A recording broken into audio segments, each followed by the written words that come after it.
In our efforts to feature specialists who help dogs move, we're here with Trevor with the Doggy Dojo. Hey guys! And we're going to be talking about dog diving and how dog diving relates to canine fitness. All right, let's go.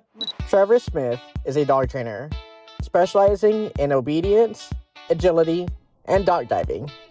He's an AKC Nationals and Westminster finalist, the coach behind dog finalists on America's Got Talent, and much, much more. Trevor owns and operates the Doggy Dojo, a business that integrates mind, body, and heart to build a bond between owner and dog. So tell us, what is dog diving? Dog diving is actually like one giant big game of fetch. And of course, there's like different games within dog diving. You got your distance, you got your height, and you got your speed. But overall, it's just about having fun with your dog, going into the water, and then coming back to you, typically with a toy in their mouth. When did you notice that dog diving was more of a sport than just a general activity? So I noticed that the sport became more than just a dog sport and more than just a fun activity with my dog when I saw the community surrounding dog diving. It's such a loving community. Try lots of different things with your dogs. Don't just get stuck in doing dog agility or just dog diving or just hikes with your dogs. Go and explore and have some fun. What's the biggest misconception of, dog diving? Yeah, misconception of dog diving would be that trying to get them into water first. I've seen one of the biggest mistakes people can make is to take them to a dock and just like shove their dog into the water. That just takes confidence away and also takes their trust away from you as well. And are there certain, good quality traits for a dog diver at all? Yeah, any dog can really learn dog diving. There can be a lot of good quality traits. I mean, the game of fetch, like I was talking about, is core and essential. They have to love toys, and if they like water, great. They don't have to necessarily love water in the beginning, because you can get a dog to slowly like the water. And even dogs that love water, dog diving can be a little bit different. But they have to somewhat be okay with the aspect that their paws are going to get a little bit wet. Yeah. So we're going to have to get them used to that. And then once they start getting used to that idea of, okay, can I get my paws wet, grab the toy out of the water, even at like a shallower section, like sometimes you'll start like at a creek, for instance, and let them get the toy out of the water of the creek and then come right back and get lots of reinforcement. That's where everything needs to begin. How important is physical conditioning for dog diving competitors? I mean, think about this sport for a second. They're starting at one end of the dock. They're sprinting as hard as they can down the dock, launching at the end of the dock, grabbing the toy out of the water, getting into the water, and then swimming back. There is physical conditioning. You got a few different aspects. You're going to want to make sure, of course, to get that explosive power out of your dog.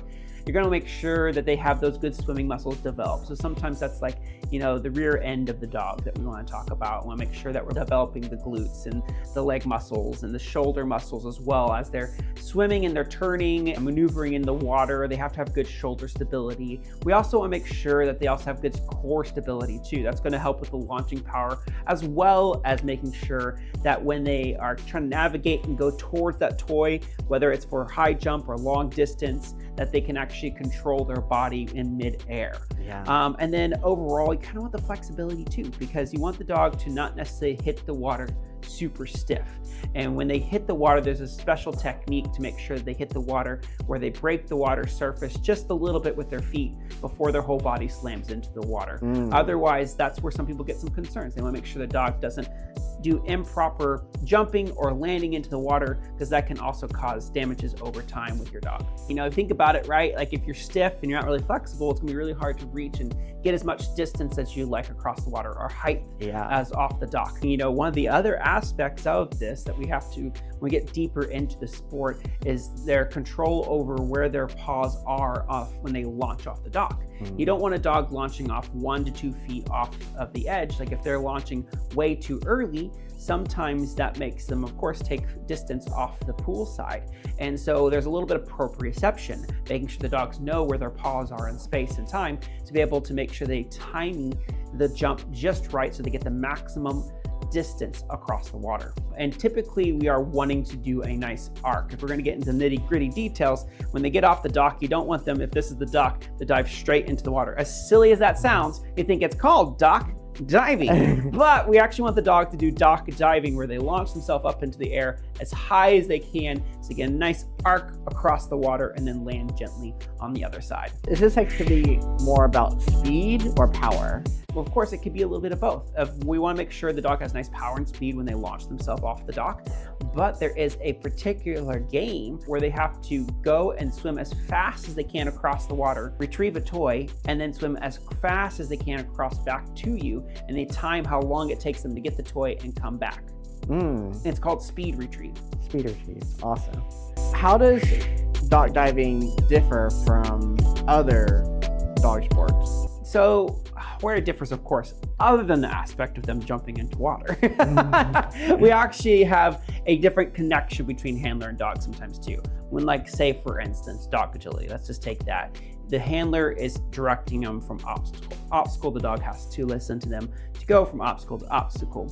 Where I would say in this sport, there's a lot more cues from the dog side of things sometimes. When we are watching the dog go across the water and our timing of when we launch the toy, it all depends on where the dog is on the dock. What I do love about this aspect of the sport, so in agility, for instance, when you're doing the courses, if your dog makes mistakes, sometimes you don't get a clean run or you don't go home with a ribbon. Where in dock diving, as long as they jump into the water, the way the divisions are set up, they will get a ribbon no matter what. It's a sport where basically it's just about you having fun with your dog, getting him into the water and come back. What's the most impressive thing you've seen, in your whole career of dock diving? One of the most amazing things that I saw on a competitive level is seeing a greyhound jump all the way across the water and getting that full length or distance across the dock. But when it comes to the training aspect, and excuse me, I am a dog trainer, so I get that, is seeing when a handler takes time with their dog and goes step by step by step with them. You know, so many times you see people want to rush anything to get their dog into, whether it's getting him to walk nicely on leash, whether it's getting him to play dog agility or do the sport called dock diving. And when you take your time and you're patient with it and you don't rush things, what's going to happen is you're going to have a dog that not only loves the sport, but loves coming out with you and having a good time. And that's what's really cool to me, is seeing someone really take the time to wait for the dog to be patient enough to know that, hey, if I get my dog to jump off the ramp, then maybe I get them to jump off a littler size dock and then a bigger size dock. And now my dog is not only jumping into the water, but they're jumping like 20, 30, 40 feet into the water. Yeah. Are there certain breeds that are better at dog diving, breeds that are just not fit for this activity? You'd be surprised because, in fact, hold on a second. One of the dogs that loves the most in our family is this little girl right here, a French Bulldog. And you think, so how's a French Bulldog going to compete with like a Greyhound or Border Collie? Well, what's cool about the sport too is they have what's called a lap dog division, where, you know, in other different venues have different names for it, but depending on the size of the dog, they compete to their size level a little bit. Similar to a dog agility, they have different height classes. But you know, every kind of dog that just wants to play fetch and jump into water can play in this sport. Dogs that do really well at it are actually the ones that are enjoying having fun with you and playing fetch with you and enjoying the sport the most. Yes, there are certain dogs that maybe have a little bit more physical capabilities to go further, but overall, it's just about getting into the water and having some fun with your dog. Well, Miko started off with food.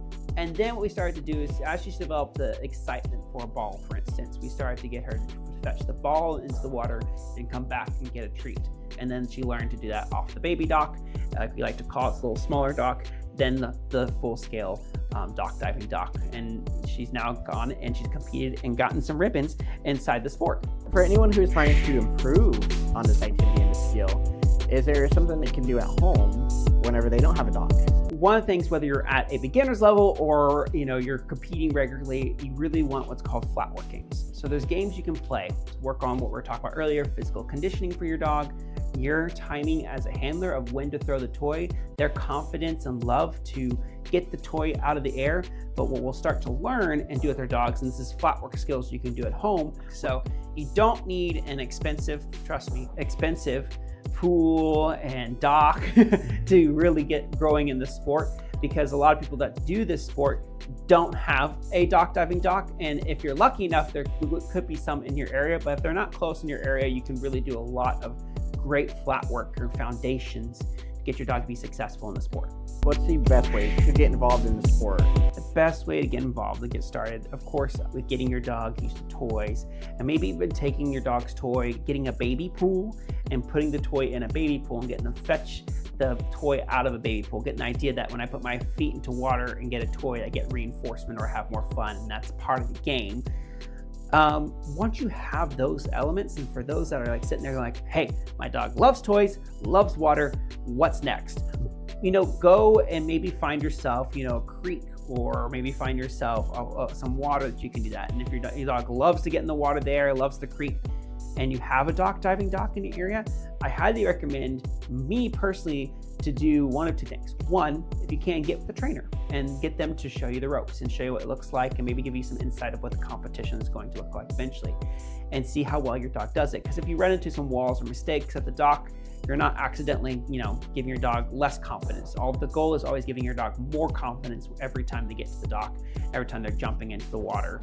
And then if you can, sometimes they, at dock diving events or competitions, you might just go and watch and see what your dog thinks about the whole environment. What are people looking for in a trainer for this activity?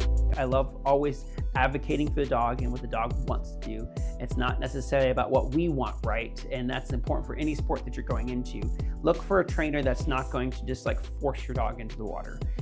Just like you wouldn't look for a dog trainer that's going to force your dog to go across dog agility obstacles, force a frisbee into your dog's mouth, or anything like that. You want a trainer that's going to be patient and teach you how to get your dog to build that confidence slowly at a time. So look for a trainer that's going to be willing to take the small micro steps towards confidence and getting your dog to really love the sport, because you don't want to get halfway into the sport and your dog starts to hit a wall really quickly because you didn't take the steps to build the foundations for confidence and fun with your dog to begin with. Are there better seasons to do this activity? So depending on where you live, I don't know of any close to me, but they do have indoor dock diving for some places. So those places year round. But when it comes to the competition season in general, typically all the areas around town are going to start letting your dog get into the water when it starts to warm up a little bit. Our pool's not heated. Most pools aren't heated. It's a lot of water to heat. So what's going to have to typically happen is you're going to have to wait till it's not too cold. Because when you first start out, especially in the beginning stages, there's a high chance you're also going to have to get in the water to show the dog, hey, the water's fine, come on in, let's have some fun together. So you want to make sure that it's comfortable enough for you as well, especially if you're starting out. For most dogs or most competitors, it's going to be late spring to early fall is the competition season.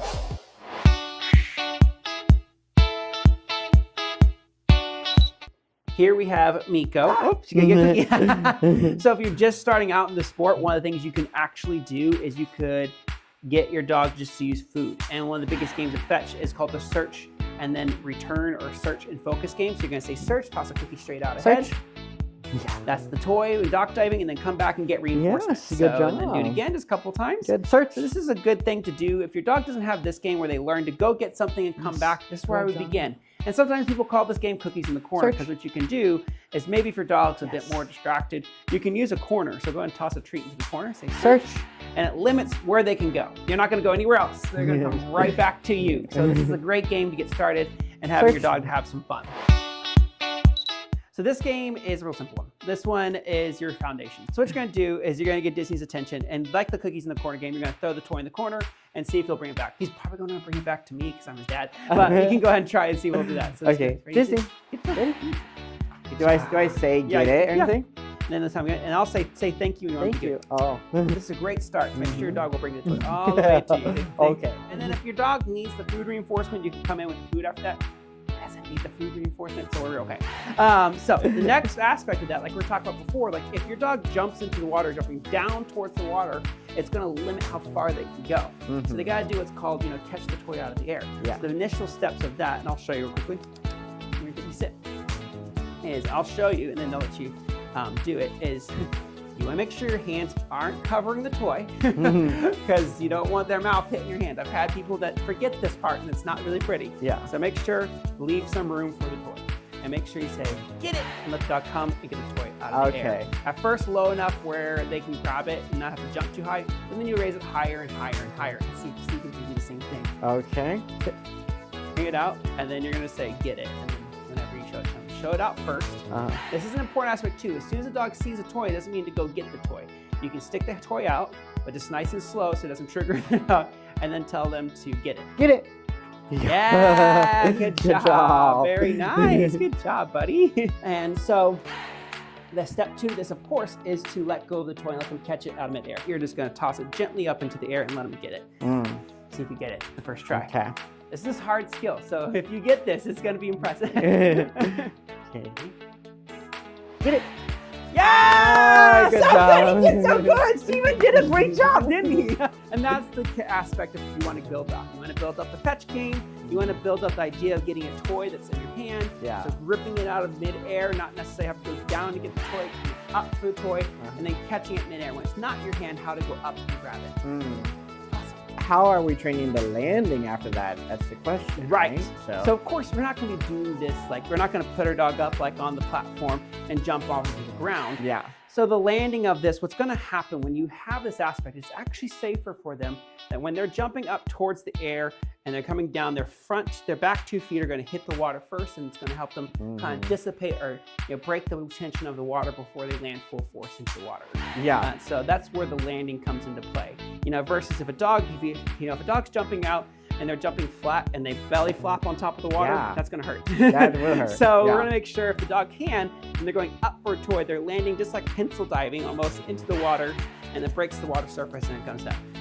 It's not too bad too if they're coming down into the water towards the toy because they're breaking typically the front, but also it's not really comfortable on their chest or face to hit the water like that either. So it's nice to teach them this behavior because then it teaches them to jump and land in the water without hitting their tummy or their bottom area too much. Yeah. Sometimes your dog has to do a sit stay. And you can use like a platform like this to start that off, get your dog up here, working on the foundations of sit, moving away from them a little bit, and then coming back and reinforcing them. That gets started. But also, like, you can use platforms or you can use steps to build up that what we're talking about. We need like shoulder stability, we need rear end awareness, we need rear end power, we need that stuff. So one of the games you can do, you can take some stairs at home, like you're just basic stairs. Here we're in this nice studio space with some nice canine fitness equipment. But for those that are at home that don't have all the fancy stuff, this is where you begin. And you can even do like a ledge of your deck coming off the back porch and things like that. But there's so many things, or a curb, and get your dog to come up here and putting their front 2 paws up here. Making sure that they understand how to get their front feet. What this is starting to do is it's called weight shifting. It's taking all the weight from their head and their shoulders and their body and putting it towards that rear, that explosive rear. This is the position eventually that we want our dogs to launch themselves off the water, is this nice upward towards the air position. So this game alone, brilliant. But what you can do to add to it is called a sit-stand behavior. So for those dogs, after they get value for front paws on, you're gonna put your dog's front paws on, but then ask for a sit. And that's gonna have to put some weight. Well, that works your too. head, So yeah. whether they sit on top of it or if they keep their back 2 feet on the ground, both of them work. That's the great thing about fitness is like as long as you're adding movement to it, it's great. And then he's also gonna ask her for a stand behavior as well. Okay. And You're looking for a rock back sit, like we like to call it. Cool. And it's fine if they come off of it. It's fine. Yes. And then stand up. Yes. Perfect. Good. That's the power and launch. You seeing that? Yeah. That's this is the edge of the dock right here with them launching and powering through. This is also building proprioception. You don't notice the dogs are doing well with that as well. So when you think of canine fitness, and if you do have some fancy gear, let's switch it out a little bit. Jake, come on. You can use a bone, a fitness disc, things like that. So when you think of canine fitness, this is what you really think of canine fitness. Something that's wobbly underneath their feet, stuff like that. This is great. The dog's building shoulder stability, getting that core strength like we were talking about earlier, and just getting the proprioception and having a good old time with it. So these are just a few of those exercises that you can do to help your dog out. But let's just say, hey, Trevor, I don't have a ledge, I don't have fit bones or fit propels or any of that fancy stuff. You can just do it on the flat. So you can just do that sit and stand behavior we talked about earlier. You can get them to go into a sit, and then into a stand. Perfect. And that's just helpful too. The adding the height to it or adding the platform or stair step puts more weight on the rear, but it doesn't necessarily need to be what you're going to have to do. You don't have to have the equipment to get started. I don't want anyone thinking when they're watching this amazing video that they're going like, I have to have all this equipment. You don't. You really don't. And the other thing you can do too is called some spins and twists. So if you got your spin, you got your twist, and you got your leg weaves. Here, we'll do that. Here. See? Okay, what you're going to do is take your both legs out, and you're going to ask her to kind of go through them. There, like that. Okay, okay. Or like this, sometimes to like get a stand. Oh, yeah. Oh. And see if she'll go do some leg sweeps. Okay, ready? Okay, show off your tricks, Jake. Come on, Okay, we'll see. here we go. There Oh, we yeah, go. there we And that's go. building flexibility in the spine and things like that. Perfect. Good. Love it. So this is how Yeah. the dog learn to wrap and turn. And Yeah. we'll go the other way as well. See like that, making sure they're going Okay. both directions. Okay, So stick hold your- on. Here we go. Oh, yeah, so stick your left leg out. Oh, left leg out. And do the Okay, same thing you're doing. I love Yep. that game you were doing. That was such a cool game. good. And then go in between legs. Start Oh, you know, okay. going through the The middle inner. here. And then out. Perfect, like Good. that. You want to make sure dog's getting flexibility in both parts, in both directions. That's great. Fun. Excellent exercises. Yeah, Let yeah. me see if there's any others before we... And so we're not doing, these exercises on inflatables right off the bat. No. And Oh, gosh, I yes. think that's important to. I to love talk that about. you mentioned that Yeah. because I think when people think of canine fitness, not only do they worry about the financial costs and getting the equipment, they think that their dog has to work for it. No, canine fitness is an everyday movement. One of the things you can even look at is like even hikes and doing that proprioceptive work and climbing over logs and all that stuff is helpful for the sport as well. Yeah. Now, if anyone wanted to get in contact with you, Yes. what's the best way to do that? You can go ahead and head on my website, thedoggydojo.com, and on there I have not only resources online that get you started in the dog diving sport, but if you're here local, here in Leander, Texas, Austin, Texas, Cedar Park area, I have a doc that you can come and we can work on the sport together one-on-one.